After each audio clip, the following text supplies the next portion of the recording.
games development. Okay, I'm just gonna ask you a couple questions about the stuff that you maybe want to see from the character designs that I'm making for the project. They're gonna be, some of them are quite loaded. You don't have to answer them in like exceptional detail, but try and answer to the best of your ability because it's very helpful for me. Alright. Okay, so first one, it's kind of a heavy one. What is something in horror that scares you?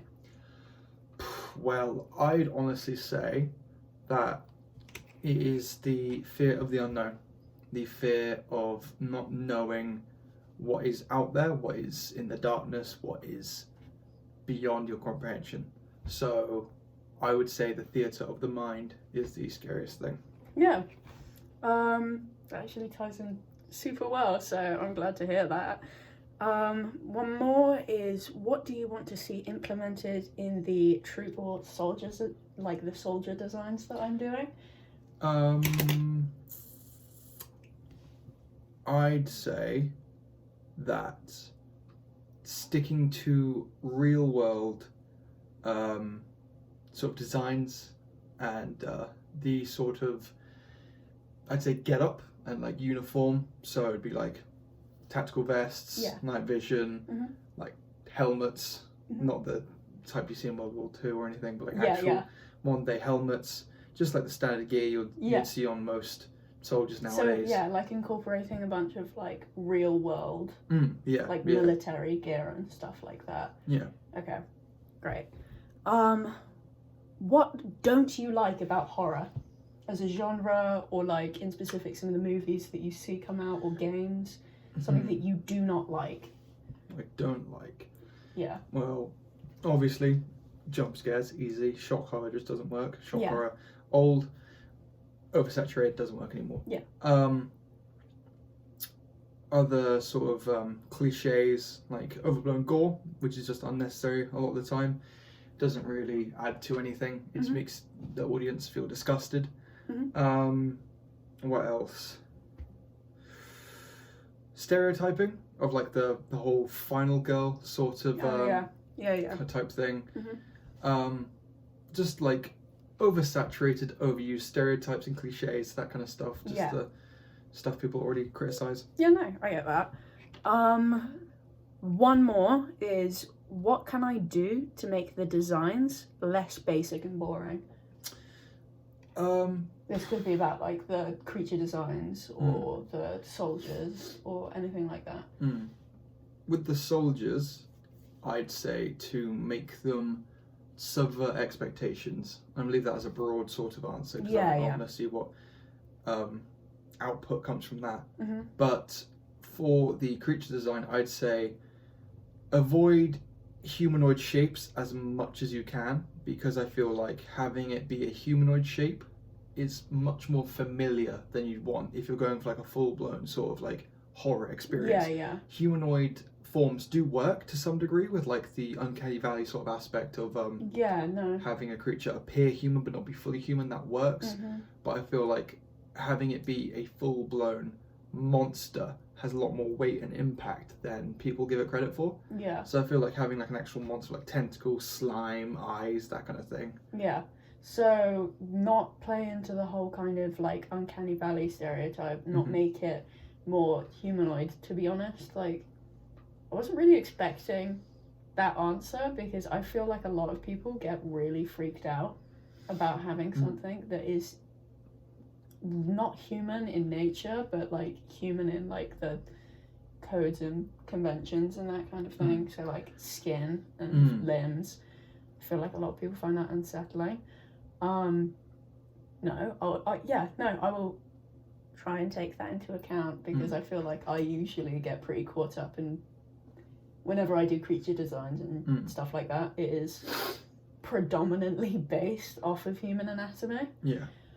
But yeah, how would I make the whole kind of like slime and tentacles and eyes scary? Because a lot of the time when people see that kind of stuff that isn't done like really well, like don't get me wrong, there are some super good and scary designs like that, it can feel like a bit Monsters Inc-y. necessarily So get that. how would I make that kind of creature scary? When I say not to incorporate humanoid forms into it, I mean around the basis of having it not be like, for example, Pyramid Head or the nurses, or for example, any of the monsters from Resident 7. Don't make it like a alternate human. Yeah, don't make it like a transformed human. You can have humanoid aspects to it, like an arm sticking out here, or like a jaw or something. Mm-hmm. But having it be like a human form with like a messed up face, or it's got horns, doesn't work. It just doesn't.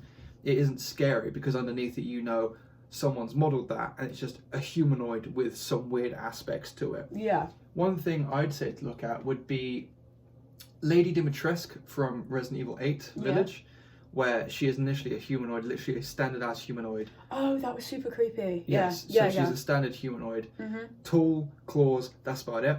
But then you get to her transformation, and she is a full-blown dragon-looking thing. And it's got like horrible neck and huge and that kind of thing. So I think a transformation type thing would be cool, but ultimately I'd say humanoid aspects, perfectly fine. Humanoid forms overall gets a bit dull. Okay, cool. And I think I'm going to add one last question, because this is going to be very helpful, especially for the whole plot and story that I want to build around it.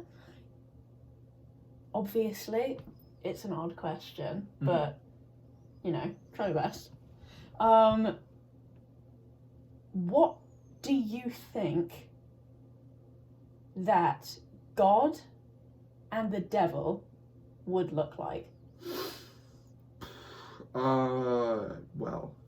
Don't be scared to play into, the stereotypes of it or anything. No. Just first thing that comes to mind. Well, the first thing that comes to mind for God would be like rather than a form, it'd be a presence, like a glowing sort of shifting, like, for example, the biblically accurate angels. I know that's overplayed a lot, but biblically accurate angels, so it'd be like a changing form, very glowing, very painful to look at. Yeah. But it would be comprehensible, so you'd be able to see it and know it's there. Yeah. But it'd be shifting and moving and glowing and kind of beyond reach. Yeah.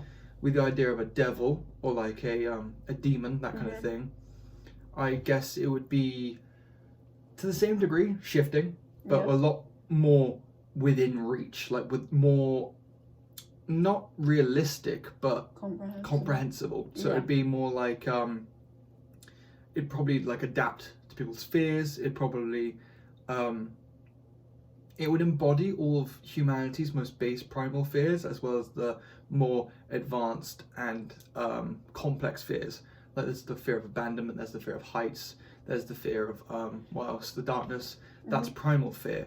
But then you get onto fear of failure. You get on the fear of loss, the fear of grief. Yeah. More complex, more difficult fears to grasp. Yeah. And I think having a devil/demon be able to shift and meld itself, or whatever it is, and characterize itself to a person. Exactly, it characterize itself and sort of, I guess, supplement itself to that person and customize itself so it could perfectly torment that person. Yeah. And I think that would be the scariest idea, because obviously there's the idea of having the devil be an unknowable sort of form, or a cartoonish dude with a I guess you'd say trident, but very Diablo-y. Exactly, very Diablo.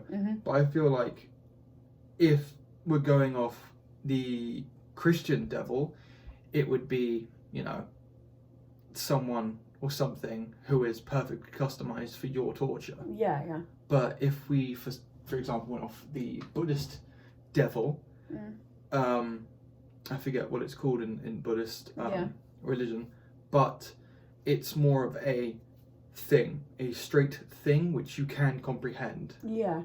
And within all religions it shifts and changes. So if we were going off of just an all-round, what's the word? Omni-theological, so all religion. If we were going for an all-round sort of devil, I'd say it'd be customizable, and it would change itself for your own torture. Yeah. Amazing. That was super good. Thank you for that.